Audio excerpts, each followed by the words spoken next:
چې کله یو سړی مړ شي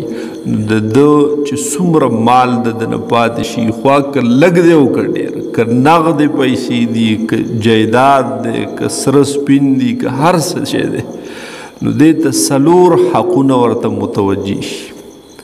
اول حق هغه د دغې مړي تجهیز او تکفین،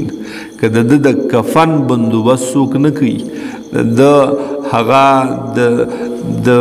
ساه ختلو نه بعد تر دفن کولو پورې چې دا څومره وخت دی او دا څومره معاملې دي او په دې کې په کوم ځای کې هم پیسې لګي، لکه مثال په طور ښارونه وغیره بعضې علاقې داسې چې هلته په قبر کنستلو هم پیسې ورکوي، په ګټو راوړلو هم پیسې ورکوي، ګټې به ورله هم اخلي، راوړې به ورله هم په مزدورانو، او دغه رنګې کفن به هم کپړه ورله اخلي، په ټیلر باندې به ورله برابر به ورله هغه کټ کې، یا که ټیلر نه وي عام خلق پې هم پوهېږي هغه کټ کولی شي ورله. په دې څومره معاملاتو چې پیسې لګي دې ټولو معاملاتو ته تجهیز او تکفین وایي. نو که یو سړی وفات شو، یو زنانه وفات شوه او د دې د کفن دفن د تجهیز ذمواري بل چا ناغستله، یعنې چا وله نه کول د خپل جیب نه، نو د دوی د دې مال نه به دا خرچ کولی کېږي، خو که په دې هر څومره بیا لګي، خو هر یو کار دا به د سنت مطابق وي. ځکه په دې کې کفن هم راځي، کفن سنت کفن د نارینه هغه درې کپړې دي، یو ته ازار وي، یو ته لفافه وي او یو ته قمیص ویلی کېږي. دغه رنګې سنت کپړه دا د زنانه 15 کپړې دي، بیا ازار، لفافه، قمیص، خرقه او خمار. نو 15 کپړې د زنانه سنت مسنون کفن دی او 3 کپړې دا د نارینه. نو په دې کې به هغه د اعتدال نه او د انصاف نه کار اخلي، هغه تبذیر او تقتیر به پکې نه کوي، کمې زیاتې اسراف دا به پکې نه کولی کېږي. کمې زیاتې په دې کې مثال 3 کپړې نارینه له پکار دي د کفن، او ته دې نو دنیا شیطانونه ترې نه چاپېر کړي او نورې ټکړې ورسره هغه یو ځای کې او په قبر کې ورسره دفن کړي او کمبلې ممبلې ورسره پکې هم بندې کړي، ځای ورته نور څه ورسره هم وغواړې، دغه بیا هغه اسراف دی، دغه بیا سنت طریقه نه ده. چې د زنانه 15 کپړې لګي او سیواګري ورسره هغه دفن کړي، نو دغه مسنون طریقه نه ده. یا مثال په طور دام اسراف دی چې یو سړی عام ژوند کې کومه کپړه استعمالی، مثال د 1000 روپو کپړه استعمالی او ته ورله د کفن هغه کپړه د هغه د مال نه په 10,000 روپیو واخلي، یا ورله ښه ګرانه یا دې نه لږ ارزانه، خو د ده د عام استعمال د کپړې نه ورله ګرانه واخلي، دغه اسراف. او د ده د عام استعمال نه ښه کمزورې کپړه ورله واخلي، نو دغه بیا بخل دی، شومتیا ده، دغه هم ټیک نه. نو د ده د هغې کپړو موافق، د ده د هغې مزاج موافق هغه مره خرچه د ده په کفن باندې کول. دویم حق بیا د مړي په مال کې هغه قرضي وي چې په ده د چا قرضي وي، دا به تې د سر نه ورکې. اول د کفن دفن خرچه به تیم د سره وي، او دویم قرضې به تیم د سره وي. او قرضې بیا مختلف قسم قرضې دي.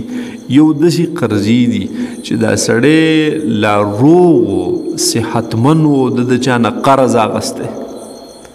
په هغې باندې ګواهان قایم کړي، یا دی په خپله اقرار کړی، د ځان سره یې لیکلي چې په ما باندې د پلان کې دومره قرضه ده.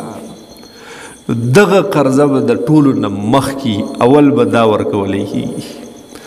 دویم نمبر قرضې هغه دي چې د مرض الموت په وخت کې اغستی، یعنې دی پرېوتلو، په کټ پرېوتلو، بیمار شو او د چا نه یې قرضه مرضه اغستې، نو د دې قرضې ادایګي دا به په دویم نمبر وي، دا به ترې نه خامخا دا قرضه ورکې. دریم قسم قرض دا د الله قرض دی، لکه د زکات نه دی ورکړی، یا د باندې قسم خوړلی او پسې ورپسې شی او د هغې کفاره پې لازمه ده یا نور کفارې دي پې نو دغه بیا په وارثانو واجب نه دی چې دغه قرضې تې نه هغه ورکي دا په هغې صورت کې هغه دوی ورکوي به خامخا په هغې صورت کې چې د مړي وصیت کړی چې ګورئ په ما باندې دومره دومره پیسې د زکات پاتې دي دا به ترې نه ورکوئ یا ما قسم راپسې شی او د هغې کفاره راته پاتې ده دا به ترې نه خامخا ګورئ ورکوئ نو که دا د مړي وصیت کړی وي نو بیا به یې ترې نه ورکې خو که وصیت یې نه وي کړی نو بیا په وارثانو باندې لازمي نه ده کاغی په خپله خوښه بیا ورکوي جو ښه او که نه یې ورکوي جو نه دی ورکوي دي نه لازمي پې نه ده واجب پې نه ده او دا ده چې وصیت کړی وي نو دا هم په درېیمه حصه د مال کې به دغه ادا کېږي لکه مثال د یو سړي نه 3 لکه روپۍ پاتې شوې نو په 3 لکو کې 1 लाख روپۍ درېیمه حصه ده هغه 1/3 ده نو په دغې 1 लाख کې که دا هر څه دا د چې کوم وصیت کړی دا پکې ادا کېږي جو ډېره ښه که پکې نه ادا کېږي سیواګري به بیا نه ورکولی کېږي د درېیمې حصې نه به بیا وارثانو باندې لازمي نه ده چې هغه د دغه قرضې د دغې نه ورکي چې کومې د الله هغه قرضې دي پې لکه زکات کفارات وغیره او دا اول 2 قسمه قرضې چې وي نو دا به ترې نه خامخا ورکوي خوا که تمام مال ولې په دې کې نه شي وارثانو ته د 1 روپۍ هم پاتې نه شي خو دا قرضې به ترې نه خامخا ورکولی کېږي بیا درېیم حق هغه وصیت دی چې دا مړی د چا دپاره یعنی د مرګ نه مخکې د چا دپاره وصیت وکړي چې پلانکو ته زما د مال نه دومره ورکوي په دې کې به دا خیال ساتل شي چې دا وصیت به نافذ کېږي په درېیمه حصه د مال کې لکه 3 لکه روپۍ پاتې نو په 1 लाख کې دننه ته دا وصیت د پوره کولی شي که د 1 लाख نه سیوا لکه 3 لکه ترې نه پاتې شو او دغه یار وایي چې 2 لکه به پلان کې ورکړي نو بیا په تا لازم نه دی چې د 2 لکه ورکړي صرف 1 लाख در باندې لازم دی چې هغه ورکړي ځکه هغه درېیمه حصه ده او بل وصیت به د وارث دپاره نه وي چې د چا په میراث کې حصه شته د هغه دپاره وصیتونه نشته لا وصیت لوارث بلکې د وارثانو نه علاوه د نور چا دپاره کوي کړی وي بیا ټیک ده او که د وارث دپاره چا وصیت وکړو دا وصیت بالکل لغوه دی په دې باندې به عمل نه کولی کېږي 3 حقونه دا شول 4م حق یعنی چې د دې ټولو نه څه پاتې شول دا به اوس په وارثانو تقسیمیږي او په وارثان بعضې داسې وارثان دي چې د هغوی خپلې مخصوص حصې دي لکه مثال د پلار 6مه حصه د مور 3مه او یا 6مه د ښځې 4مه یا 8مه د خاوند 1/2 یا 4مه دغه رنګې هغه لور یوه پاتې شوه بل هیڅوک اولاد نشته نو 1/2 که 2 لورانې د 2 نه سیوا لورانې نو بیا په 3 کې 2 یعنی ټول مال 3 حصې نو 2 به بیا د دوی دا خاص حصې دي د خلقو دغې قسمه وارثانو ته اصحاب الفروض ویلی کېږي یا ذوي الفروض ورته ویلی کېږي